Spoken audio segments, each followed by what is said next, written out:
Thank you, Speaker Sir, for allowing me to speak on the President's address.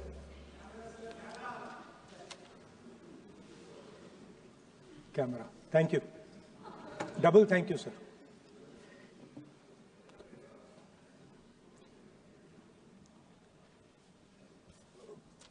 I heard the President's address. I sat there with Kharge ji and I listened to it. And I must say, I struggled through the President's address to maintain my attention on what was being said, because I had heard pretty much the same President's address the last time and the time before that and the time before that. And it was the same laundry list of things that the government has done. We have done this, we have done this, we have done this, 50 or 100 things that the government has done. And so while I was sitting there, I was thinking, okay, I am being critical about what is being said. And I am saying that this is not the type of President's address that should be delivered. Well, the question came to my mind, what type of address would an India Gathbandhan government deliver? How would that address be different than the address we heard? Because it's no point me saying that it is a laundry list and then not providing an alternative idea. And so today I would like to lay out some dimensions of what an alternative address would look like, what the India Gathbandhan would probably focus on, and where we would lay emphasis. The future of this country is going to be decided by the young men and women of this country, the youth of this country. So I think anything we say has to be addressed to them, has to be spoken to them. The first thing in front of us, and this is something I'm sure the Prime Minister would accept, and pretty much everybody in this room will accept, is that even though we have grown fast, we are growing slightly slower now, but we are still growing. A universal problem that we have faced is that we have not been able to tackle the problem of unemployment. No, neither the UPA government nor today's NDA government has given a clear-cut answer to the youth of India about employment.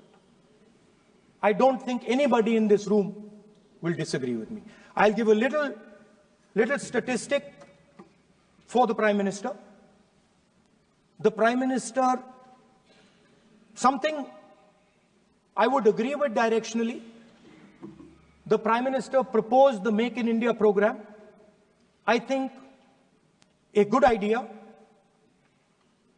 We saw the statues, we saw the functions, we saw the so-called investment, and the result is right in front of me.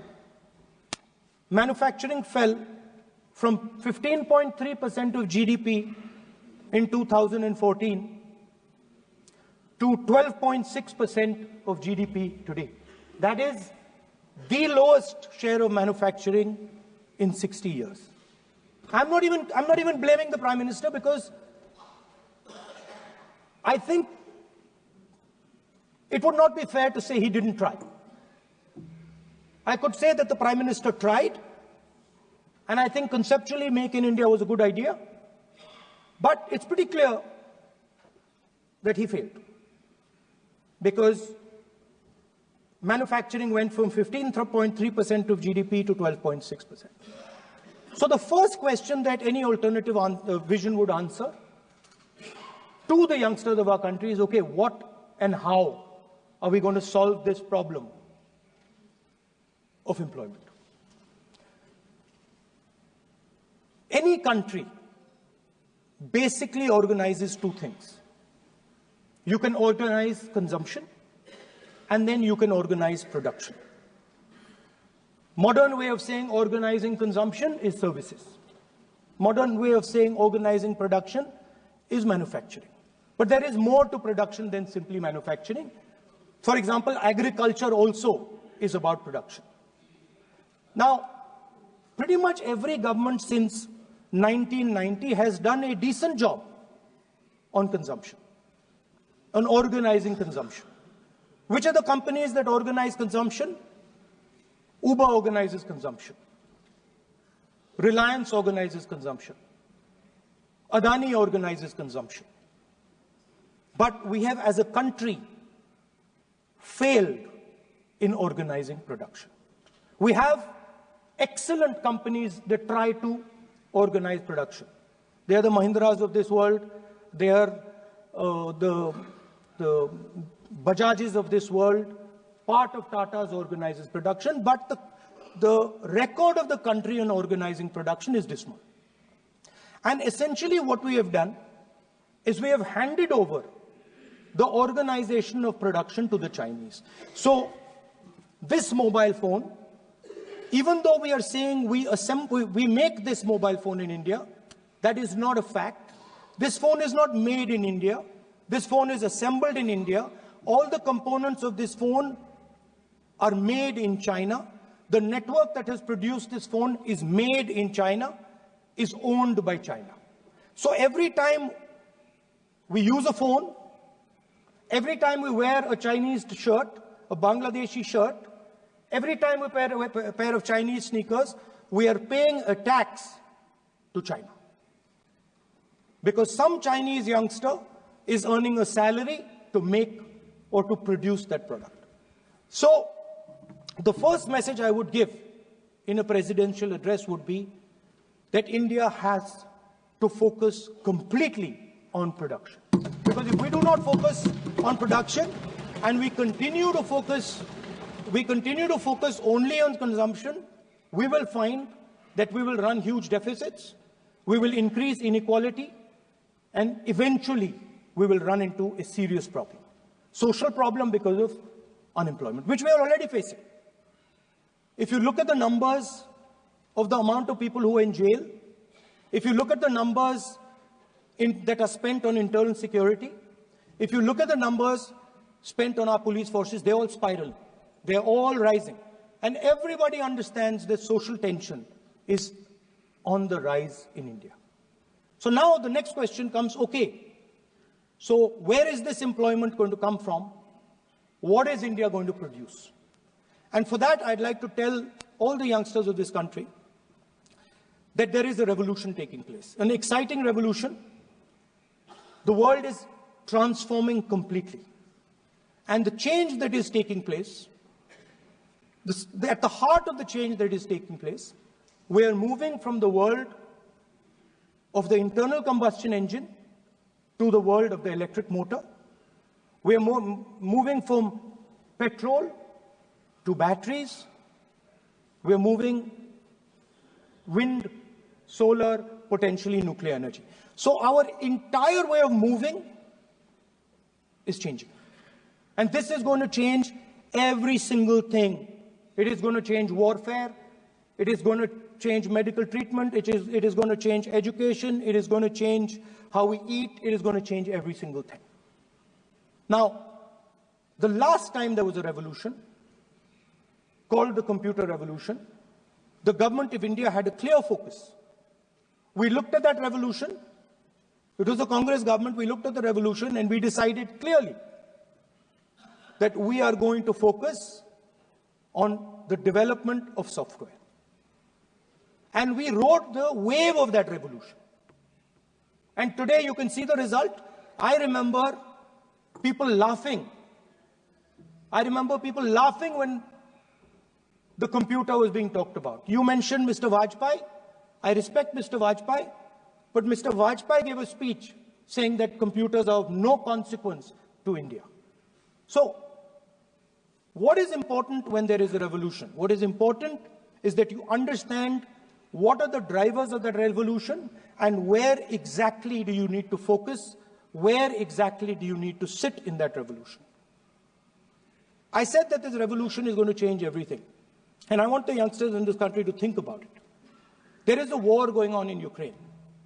The war in Ukraine is actually a war between the internal combustion engine and the motor, the electric motor. The electric motor is inside the drone, the engine is inside the tank. And if you look at what is going on in Ukraine, the tanks are dying by the thousands. And small little drones with electric motors, small batteries, not much bigger than that, are destroying the entire tank artillery infrastructure of both Ukraine and Russia. So the drone is the electric motor. The drone is the battery. The drone also needs to see. So the drone is a camera. In the same way, electric cars, the electric car is a motor. The electric car is batteries. The electric car is cameras. Robots are exactly the same thing. Robots are electric motors, multiple electric motors with cameras, with batteries. And this is what the revolution is going to look like. So there are basically 4 technologies that are driving this entire change in mobility. Electric motors, batteries, optics, and then on top of that, you can apply AI. Now I want to tell the youngsters of this country, people talk about AI. But it's important to understand that AI on its own is absolutely meaningless. Because AI operates on top of data. Without data, AI means nothing. And if we look at data today, there is one thing which is very clear. Every single piece of data that comes out of the production system in the world, the data that was used to make this phone, the data that is used to make electric cars, the data that is used to make basically all electronics on the planet today is owned by China. And the consumption data is owned by the United States. In China, the consumption data is owned by China, but in India, companies like Google, companies like Facebook, companies like Instagram, X, they own our consumption data. So if India wants to talk about AI, it has to first answer the question, what data is going to power that AI? And the answer today is India does not have that data. Neither does India have production data, neither does India have consumption data. We have handed our consumption data to the big American companies, and the production data we don't have anyway. So what would that vision look like? The first thing, we would start getting youngsters excited about this revolution. We would start to introduce the idea of a completely new way of moving, a complete revolution in how things move. We would start teaching our children in schools about batteries, about electric motors, about how these things combine, about how drones, robots, electric cars are structured, how they will work together. And most important, we have to start building a production network so that we can get access to production data. Now, what would we focus on? We would not give you a laundry list. China has at least a 10-year lead on India in this space. China has been working on batteries, robots, motors, optics for the last 10 years, and we are behind. So what would our president's address say to the youngsters?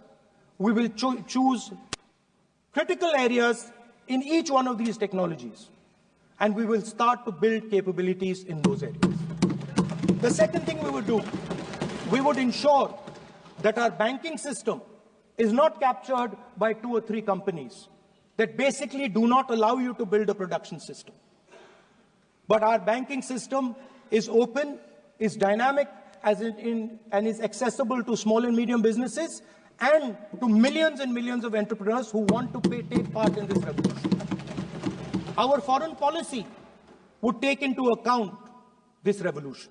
When we talk to the United States, we would not send our foreign minister to invite our prime minister to his coronation. We would not send him 3 or 4 times, please invite our prime minister. Because if we had a production system and if we were working on these technologies, the American president would come here and invite the prime minister. So it is important to understand where a...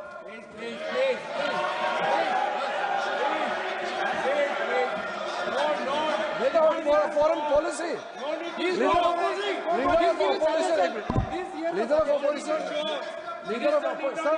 Leader of opposition cannot make such serious, unsubstantiated statement.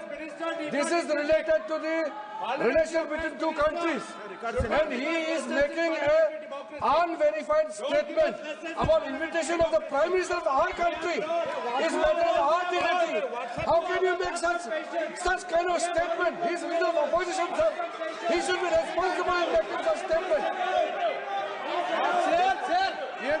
Sir, LOP is giving us very positive suggestions. Why they are worried, sir? For the country, he is giving. Leader of opposition has the information from any official source. He must inform the House. If leader of opposition has the information, please inform the House. Okay. Who has told you that foreign ministers visited for the purpose which you have mentioned? You must specify it. So, I'm sorry that disturbed you, that question. I apologize for disturbing your peace of mind. It's okay. I've apologized. I've apologized for disturbing your peace of mind. I'm sorry. Apologize for lying to the House. ऐसा नहीं होता है. तो serious होना चाहिए leader of opposition को. कम से कम देश के मामले में तो एक हो. देश के मामले में तो एक वॉइस से बोलना चाहिए. ये गलत बात है. ये ठीक नहीं है. लीडर ऑफ अपोजिशन को इस तरह का बयानबाजी नहीं करना चाहिए. ये गंभीर विषय पर चर्चा चल रही है. So we would start by telling our young men and women that they have to be at the forefront of this revolution. We cannot afford that the Chinese are at the forefront of this revolution. Number one.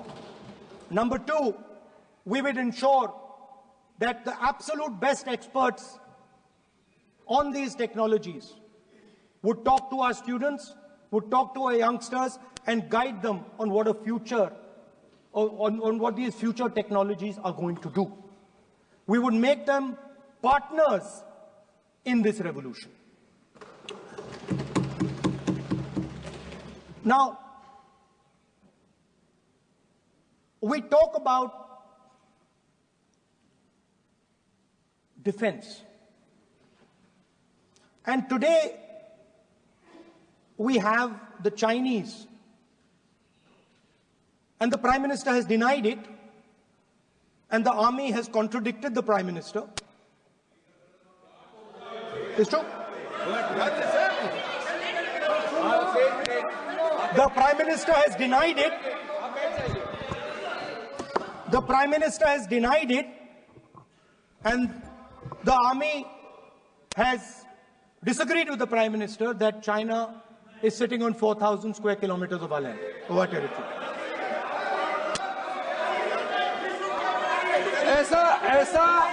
ऐसा इस सदन में अब मन चाहे बात नहीं बोल सकते हैं.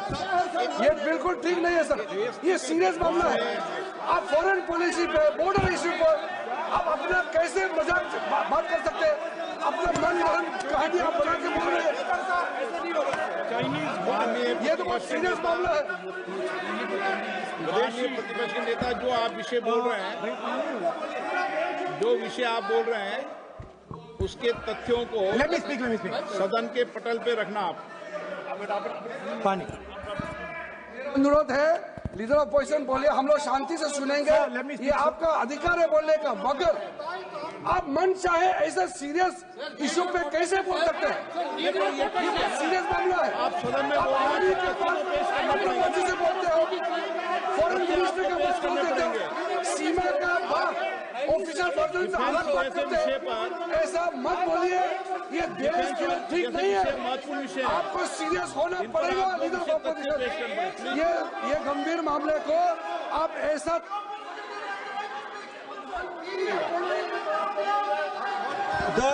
The Prime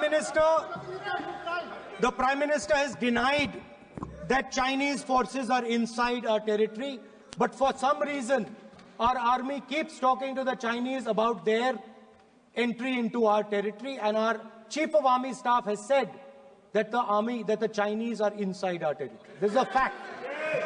This is not invention, this is a fact. Now, but the reason China is inside our territory is important. Because people think that wars are fought between armies and their weapons. But the fact of the matter is that wars are fought by industrial systems. The fact of the matter is that China has an industrial system that is far stronger, far bigger than our industrial system. And that is why they have the guts to come inside this country. The reason China is sitting inside this country is because Make in India has failed. The reason China is sitting inside this country is because India is refusing to produce. And I am worried that India is going to give up this revolution to the Chinese once again. The reason I made this reference is because everything is connected. If and when we fight a war with China, we will be fighting with Chinese electric motors, Chinese batteries, Chinese optics, and we will be buying Chinese motors, Chinese optics, Chinese batteries. It is a non-sustainable proposition. That is why for our security, for the future of our children, for the future of our country, we have to build a production system, and we cannot allow this revolution to go by.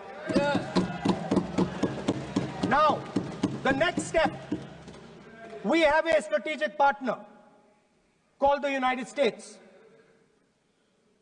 The partnership should focus on how India and the United States can work together to take advantage of this revolution. That is what the conversation should be on. Please understand that India is as important as the United States for the simple reason that they cannot build an industrial system without us.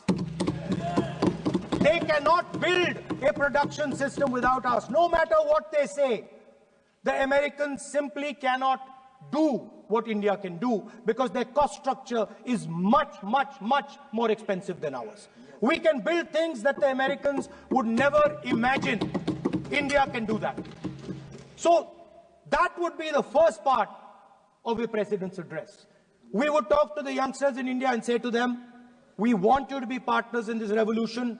We want to change the Indian banking system so you can have access to it. And we believe in you, we trust in you, and we believe you can take on the Chinese. That's the first part. The second part would be about participation. We have done a caste census in Telangana, and what we have found is shocking. Almost 90% of Telangana is either Dalit, Adivasi, backward, or minority. Almost 90%. And I am convinced that that is the story across the country. I am absolutely convinced that the OBC population of this country is not one less than 50%, possibly 55%. 16% are Dalits. 9% are Adivasis. 15% are minorities. Last budget, there was a photograph. You remember the photograph? Of course. वो मक्खन बांटने वाली, हलवा बांटने वाली photo. मैं हैरान हो गया कि इस बार फोटो ही हटा दी. हलवा खिलाया मगर दिखाया नहीं किसको खिला रहे. तो at the center of any new development paradigm for this country, which runs parallel with the production paradigm I spoke of, which works together with the production paradigm I spoke of, is the participation of lower castes, OBCs, Dalits, Adivasis in the wealth of this country. If we look at the largest corporates in this country, they're all owned. None of them are owned by OBCs. None of them are owned by Dalits. None of them are owned by tribals. If we look at the biggest media companies that support the Prime Minister, every day we see the Prime Minister's pleasant face, smiling face on these media. None of them are owned by OBCs. None of them are owned by Dalits. None of them are owned by Adivasis. This is the fact. So central to any new development paradigm is the architecture of a new paradigm. And that architecture of the new paradigm can only be built once the caste census is placed on this list. Because once the caste census is placed on the table, we will know exactly how much of this country's wealth, how much of this country's power, how many of this country's institutions are owned by 90% of this country. There are OBC MPs in the BJP. There are OBC MPs in the BJP. There are Dalit MPs in the BJP. There are Adivasi MPs in the BJP. Remember, you are OBCs, you have 50% of the population, and you have absolutely no power. I know that you're sitting there and you cannot even open your mouth. That is the truth of the country. प्रधानमंत्री का चेहरा आपको दिखाई नहीं देता है? जाति जनगणना, प्रधानमंत्री का चेहरा आपको दिखाई नहीं देता है? Architecture, participation, revolution in this country that we are going to bring. ये अंधेरा हो गया है. पार्लियामेंट में ये कुछ दिखता नहीं है. सोनिया गांधी, प्रियंका, ये इधर अपोजिशन को कुछ दिखाई नहीं देता है. ओबीसी बात करते हैं. So the idea is, Speaker sir, the idea.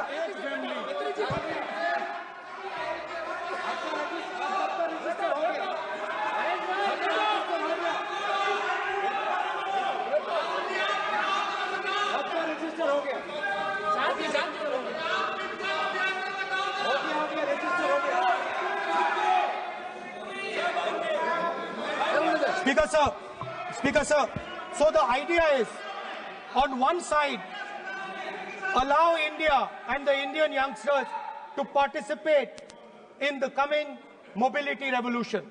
Allow them to participate in building robots, in building drones, in building electronic items, in building EVs. And on the other side, running parallel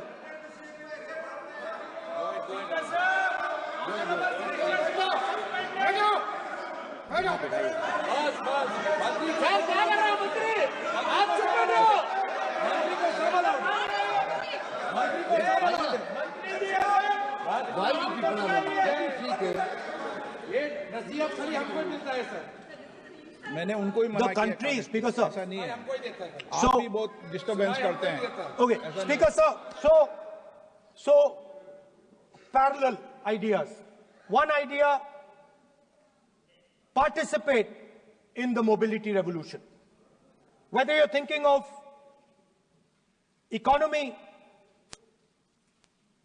weapons, production, healthcare, India should participate in this revolution. India should become the master of the electric motor, master of the battery, master of optics, and master of AI applied on top of that production system. Now imagine the power of AI when we apply it to the caste census. You imagine what we will do with AI and what we will do with the social revolution in this country when we start to apply AI on the data that we get from the car census. So we are going to run a parallel track. On one side, participation, revolutionizing the participation of Dalits, OBCs, Adivasis in the ruling of this country, in the institutions of this country, in distribution of wealth of this country. And on the other side, parallel track, challenge the Chinese and participate in the revolution and defeat the Chinese in electric motors, batteries, solar panels and wind. So that is the first two parts of any presidential election address that any India Gathbandhan leader would give you. The final, of course, we go back to the Constitution. This, our favorite,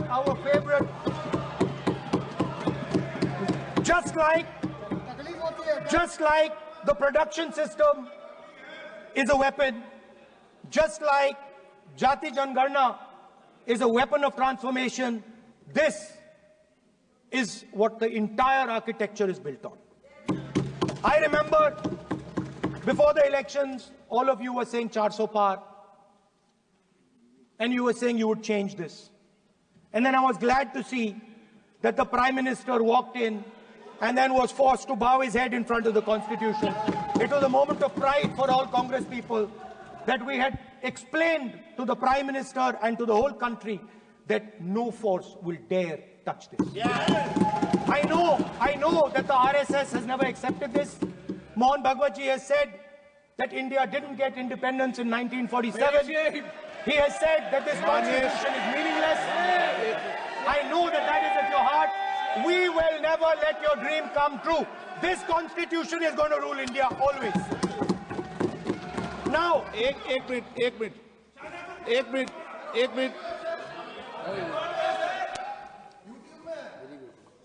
आप प्रतिपक्ष के नेता हैं। मेरा आपसे आग्रह है कि जो विषय आप रखें वह तथ्यों पर आधार पर रखें, उचित होगा। मैंने आपको पहले भी कहा, और जो सदन के सदस्य नहीं है उनकी चर्चा न करें। बताता हूं सर, मोहन भागवत आप नियम प्रक्रियाओं की पालन करें, आपसे अपेक्षा। सर, मोहन भागवत जी ने स्टेटमेंट दिया।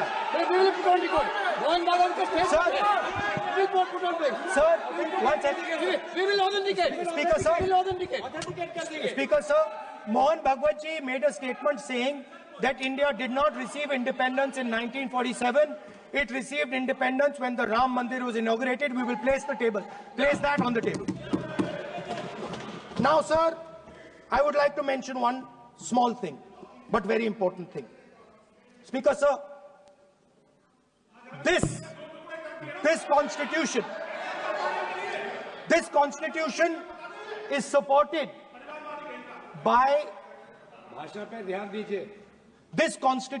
is supported by the vote of our people.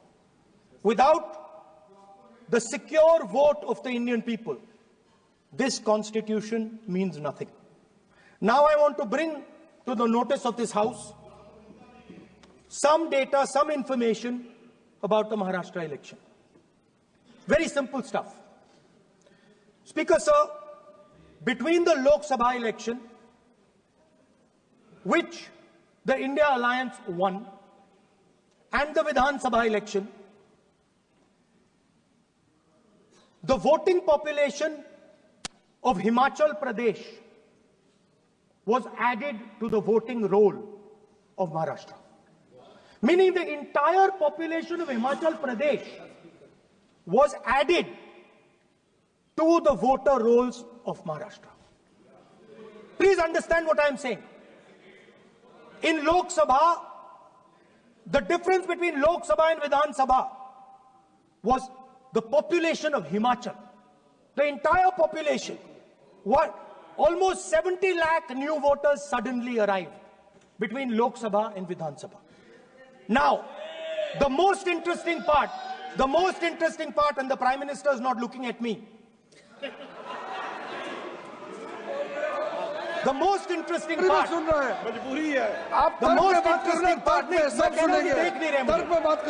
मुँह नीचे कर लिया suddenly. the most interesting part is,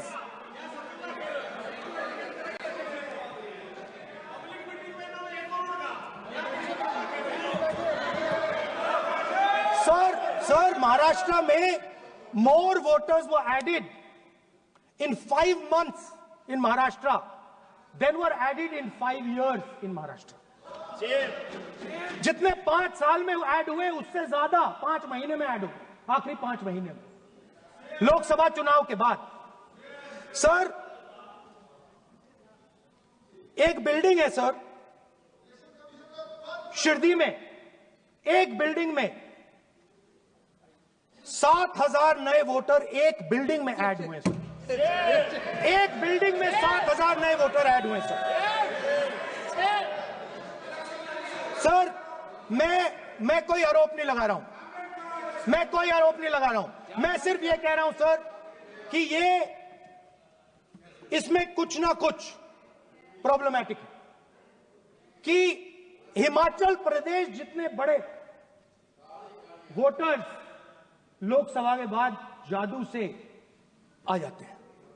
अब हम क्या कह रहे हैं, हमने इलेक्शन कमीशन से रिपीटेडली कहा है कि हम आरोप नहीं लगा रहे हैं, आप एक काम कीजिए, हमें लोकसभा की वोटर लिस्ट दे दीजिए, नेम, एड्रेस और इलेक्ट्रॉनिकली दीजिए, और विधानसभा नहीं है। नहीं सर, नहीं।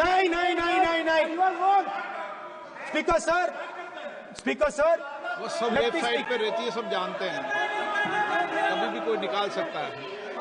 स्पीकर सर, मैं समझा देता हूं sir. Speaker sir,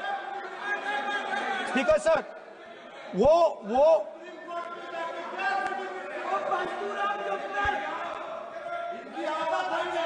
speaker sir, we have asked, Speaker sir,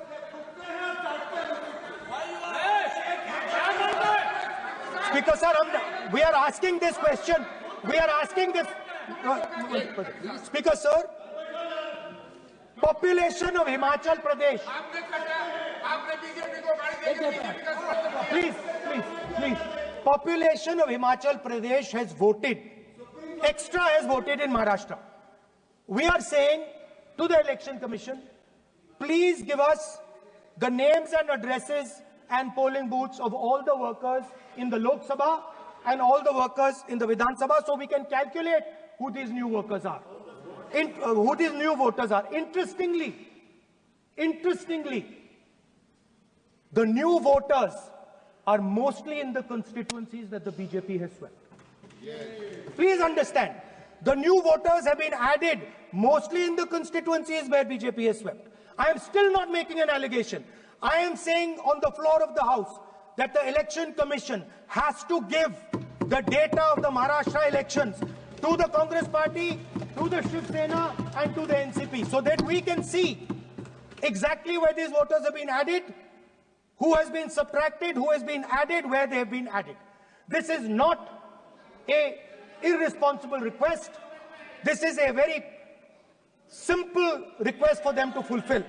The reason I am saying this, sir, is because the rules have been changed. This is not just said in isolation.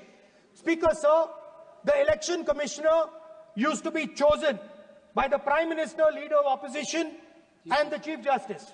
Sir, the Chief Justice was removed from that committee. Why? Why? This is a question, sir. This is a question to the Prime Minister. Why was the Chief Justice removed from the committee? Now, in a few days, I am going to go to the meeting. I am going to go to the meeting. There's going to be Mr. Amit Shah and Mr. Modi ji. And there's going to be me. 2 to 1. Why am I even going to the meeting? What is the purpose of me going to the meeting?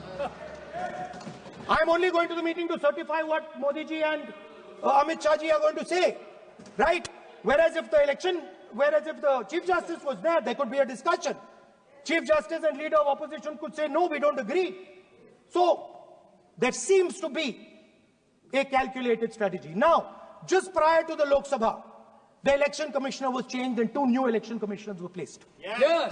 We know that the election dates were changed. Yes. We know that the elections were postponed. These are facts. These are not things I am inventing. So, in order to safeguard this constitution, The entire opposition requests the data for the Maharashtra election. We request the data and the electoral voter list for Lok Sabha and the corresponding list for Vidhan Sabha. And I am very confident that the Election Commission will not give us this information. Speaker, sir, that is broadly. So the third element of our President's address would be a determined defense of India's institutions, of our democratic system, and a re-look at our entire democratic framework, and the looking again at all the institutions that have been taken away from the people of India. So those would be the type of things that we would say in a presidential address. I'd like to finally say one thing. In the last, थोड़ा बढ़ा देता हूँ. अब मैं थोड़ा और खींचूंगा. अब और खींचूंगा थोड़ा. अब और खींचूंगा. So in the last, there is a background, a philosophical background to what I am saying. Essentially, what I am saying to the youngsters of India and to this House is that instead of focusing on multiple things, instead of telling us a laundry list, give us a strategy, give us a vision, make it clear, right? Now, there is a philosophical basis to this. There is even a deep philosophical basis to this. I showed you the picture of Shivji, which you didn't allow me to show. I showed that picture for a reason. What does that picture tell us? If you look at that picture carefully, it tells us focus carefully. Do not get distracted. Do not look here and there. Do the job at hand. So there is a philosophical basis to the speech I have given. I have not told the House and the country that we will do this, and this. This is the philosophy of Shivji. Say what you have to say, but be clear that you're going to do that one thing and don't do 56, 70 different things. So there is a link between our philosophical tradition, our religious tradition, and what I'm saying. And that is what India needs to do. India needs to connect the past, the values of the past. You talk about Sardar Patelji, but you destroy Sardar Patelji's values every day. You talk about Ambedkarji, you destroy his values every day. You talk about Nehruji. No, you don't talk about Nehruji. Right? You bow in front of Buddha. You destroy what he says. So the point is, you have to be truthful to what you are, right? And it is important that when you are giving a way forward to the nation, there is clarity of purpose. There is no hatred, there is no violence, there is no anger, because these things are destroying our country. So my speech has not been angry, has not been nasty. My speech has been very polite, very kind, and I thank the Prime Minister for coming and listening to it.